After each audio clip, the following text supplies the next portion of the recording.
Habang naglalaro kami sa ilalim ng patak ng ulan, isang kidlat ang humataw. Tinamaan ako nito kasama ng isang punong malapit sa akin at nawalan ako ng buhay. Bigla akong napunta sa kawalan habang pinapanood ang pelikula ng buhay ko. Pagkatapos nito, naramdaman ko ang presensya ng isang taong alam kong si Jesus. Nagalit ako sa Diyos sa loob ng maraming taon. Nalilito ako.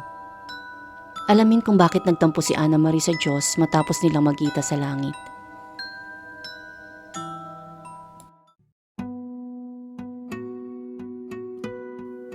Isang magandang araw mga kapatid, ako po ang inyong host, si Jamie Rimorto. Ngayon po ay pakinggan natin ang karanasan ni Ana Marie nang siya ay sumakabilang buhay ng tamaan ng kidlat. Tagaraw noon, taong 1971, isa akong typical na teenager at 15 taon. Meron akong pabago-bagong mood, minsan masaya, at minsan naman bas na lang din nalulungkot at nai-insecure. Mabait naman akong bata, pero katulad din ng mga karamihan sa mga kabataang babae na nalilito, napapagod sa pamilya ko, at natatakot sa kung ano man ang darating sa hinaharap. Nangyari ang istorya ko noong tag-init, buwan ng Hunyo. Tiyong-tiyo ang mga damo dahil hindi umulan ng halos isang buwan. Ikahuling araw ng Hunyo noon, umaambon sa kabila ng matinding sikat ng araw, at hindi napigilan ng pamilya namin ang lumabas. Matamis ang amoy ng mga basang damo na pinatiyo ng araw. Presko at napakaginhawa ng pakiramdam ng mga patak ng ulan. Habang naglalaro kami sa ilalim ng patak ng ulan, isang kidlat ang humataw. Tinawaan ako nito kasama ang isang punong malapit sa akin at nawalan ako ng buhay. Lagi akong tinatanong kung anong naramdaman ko nang tamaan ako ng kidlat. Sabi ko, wala. Hindi ko to naramdaman. Bigla akong napunta sa kawalan habang pinapanood ang pelikula ng buhay ko. Parang TV black and white yung kinalalagyan kong lugar. Pero makulay at detalyado ang pelikulang pinapanood ko. Napanood ko yung eksena nung bata pa ako. Nang itulak ko yung nakabata kong kapatid na babae sa tricycle. Hindi huminto yung pelikula. Dire-diretso lang siya. Ipinapalabas dito yung mga pangyayari sa buhay ko na nakapanakit ako ng damdamin ng iba. Hindi ko naman naramdaman na may humuhusga sa akin pero ipinakita sa akin kung paano ako nakaapekto sa iba. Pagkatapos nito, naramdaman ko ang presensya ng isang taong alam kong si Jesus. Hindi ko siya nakita pero maliwanag sa akin na nandun siya. Kasama ko siya sa kawalan. Pero para tong magandang lugar na maulap. Parang yung makapal na ulap na nakikita mo mula sa eroplano. Medyo makulimlim yung tanawin. Habang nasa presensya niya, nakaramdam ako ng hindi maipaliwanag na pagmamahal, pagtanggap, pagpaparaya at kapayapaan. Hindi sapat ang mga salitang ito para ilarawan ang kalaliman ng mga nararamdaman ko. Hindi na rin kailangan ng pagsasalarawan dahil tanging ang pagmamahal at pag-unawa ang mahalaga dito. Habang nasa presensya ni Jesucristo, naramdaman kong napasa akin ang kaalaman ng sansinukob. Lahat ng mga katanungan ay nabigyan ng kasagutan at kahulugan. Nag-usap kami ng malaya, hindi sa pamamagitan ng mga salita, pero mas malinaw at naigsi kaysa anumang pag-uusap na naranasan ko dito sa mundo. Wala akong kahit anong alalahanin mula sa mundo. Malinaw niyang sinabi sa akin na ang lahat ay tungkol sa pag-ibig at wala akong karapatang kunin ang sarili kong buhay. Walang oras sa aming kinalalagyan. Ang oras na naramdaman ko ay para lang sa mundo. Maaaring lihis ito sa ating pandinig pero makabuluhan ang lahat sa oras na iyon. Bigla kong namalayan yung katawan ko sa lupa. Nakikita ko ito mula sa itaas. Malinaw na malinaw. Pwede ko ngang i-zoom in kung kailangan. Wala akong emosyon, pero naririnig ko yung pag-uusap ng tatay ko at nung taong sumaklolo sa akin, sabi niya. Higit 6 na minuto na ang nakalipas kaya maaaring may pinsala na sa utak kung mabubuhay man siya. Sa isip-isip ko noon, hindi niya alam kung ano ang sinasabi niya. Sa palagay ko, gusto lang ng sumaklolo na huwag ituloy yung CPR. Maliban doon, wala akong emosyon sa mga nangyayari.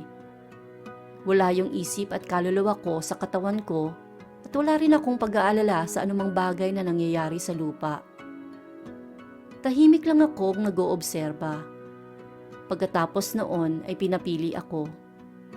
Pwede akong manatili doon o bumalik sa lupa. Gustong-gusto kong manatili doon pero tumingin ako sa baba. Nakita ko yung nanay ko. Kalmadong tao siya pero hysterical siya sa pagkakataong iyon.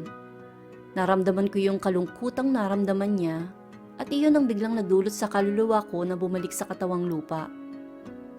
Sinabi ko sa nanay ko yung nangyari habang papunta sa ospital. Pero sinabi niya na baka panaginip lang yun. Alam kong hindi yun panaginip pero noong 1971, hindi pa kilala ang term na near-death experience. Hindi ko na binanggit pa yung naranasan ko. Naramdaman ko kasi na hindi ito tanggap ng mga tao, kaya kinalimutan ko na lang. Naalala ko lang uli yung mga pangyayari makalipas ang 6 o 7 taon. Nurse na ako noon at niyaya ng kasama ko sa trabaho na ma-attend sa conference. Topic ng conference ang kamatayan at pagkamatay, sabi ko. Ang lungkot naman noon. Pero pinilit niya ako kaya pumayag ako. Umupo ako sa auditorium na halos 7 hanay ang layo mula sa tagapagsalita. Namanga ako sa mga sinabi niya. Para akong biglang nahiya. Para niyang isinisiwalat ang buhay ko na tulad ng libro. Pero paano nalaman ng babaeng to ang nasa isip ko? Ang buhay ko? Paano niya nalaman ang pananaw ko sa buhay at sa kabilang buhay? Mula noon ay bumalik lahat sa isip ko ang mga karanasan ko. Nagkaroon na din ako ng kalayaan tungkol sa mga bagay na to. Pero hindi ko pa rin binanggit yung karanasan ko sa iba sa loob ng 5 o 6 na taon. Nagalit ako sa Diyos sa loob ng maraming taon. Nalilito ko. Pero naisip ko na yung pinanggagalingan ng naramdaman ko para sa akin, nadaya ako. Na kahit na tinanong ako kung gusto kong manatili doon o bumalik sa lupa, hindi ako nabigyan ng pagkakataong sumagot. Bigla na lang akong ibinalik sa katawan ko. Pero naisip ko makalipas ang ilang taon na sa akin ang galing yung desisyon na bumalik pero hindi iyon ang paniniwala ko sa loob ng mahabang panahon. 20 taon kong iniwasan ang anumang relihiyon. Hindi ko kailanman pinagdudahan ng Diyos o kung meron mang Diyos. Kung tatanungin ako kung naniniwala ba ako na may Diyos, ito ang sasagot ko noon at ngayon. Hindi ako naniniwalang may Diyos. Alam kong may Diyos. Sa mga taong may galit at frustrasyon ako sa Diyos, pinasok ko ang New Age practices. Nakakapanabik siya at nakakaintriga. Sa una, parang may nararamdaman akong kalayaan pero masyado tong kumukuha ng lakas sa kakayahan natin sa sarili natin. Sa panahon ng problema, mahirap lang umasa sa sarili para sa ikagiginhawa o kailangan nating gabay. Muli ay naramdaman ko ang pag-iisa. Kinailangan kong maramdaman muli ang walang kondisyong pagmamahal, kaginhawaan, ang lakas at presensya ng ating Panginoon. Kinailangan kong balutin niya akong muli sa kanyang espiritu, punuin, yakapin, at lumakad na kasama ko. Noong hinayaan ko siya sa puso ko, nawala ang galit ko at naramdaman kong muli ang gabay ng kanyang espiritu. Isang araw ay bigla ko na lang hinanap yung Biblia na binigay sa akin matapos akong sumakabilang buhay. Hindi ko ito noon binabasa dahil hindi ako interesado. Nalilito ako dito. Pero isang araw, pikit mata ko tong binuksan sa kung saang pahina ko man ito dalhin. Ang nabasa ko ay tungkol sa karunungan ng Diyos. Na ang taong spiritually immature ay maaaring makarinig at makabasa ng mga banal na salita pero hindi niya ito mauunawaan. Habang nagbabasa ako, napansin kong tila literal na pumapasok sa aking isipan ang mga salita ng Diyos na para bang alam ko ang mga ito. Binasa ko ang Biblia ng ilang oras at naramdaman kong ito ang pagkain ng Espiritu at may mga pagbabagong dulot ito. Sa ngayon ay alam kong malapit ako sa Diyos sa tuwing nagbabasa ako ng Biblia sa araw-araw at sa tuwing nakikipag-usap ako sa kapwa ko mananampalataya. Laging nagkakaroon ng pagtatalo sa pagitan ng iba't ibang reliyon at mga lider nito na matitigas ang ulo. Tao lang naman sila at hindi perpekto. Maraming tao ang nagiging malapit sa Diyos sa pamamagitan ng pagsali sa relihiyon. Nagkataon lang siguro na binigyan ako ng Panginoon ng mas madaling paraan para makilala siya. Pero hindi ko to naisip noon sa loob ng 8 o 9 na taon. Ayoko nang magsayang pa ng mahalagang oras. Walang sino man ang may kasagutan sa lahat ng katanungan. Kung hahayaan natin ang ating sarili na pangunahan ng banal na espiritu, lagi nating makikita ang katotohanan. Ngayon ay ramdam ko ang paglago ng aking espiritu at alam kong lumalago ako ng may kasiyahan. Sa kauna-unahang pagkakataon ko lang naramdaman, pagkatapos ng mahabang panahon, na ngayon ko lang nagagawa ang mga bagay na itinalaga niya sa akin dito sa lupa. Lubos ang kapayapaan at tuwang nadarama ko na puno ng kaniyang espiritu. Sinusubukan kong hilingin ang kanyang patnubay sa lahat ng gawain ko sa buhay. Sa tuwing ginagawa ko to, nagiging maayos ang lahat sa buhay ko. Lagi nating kasama ang Diyos.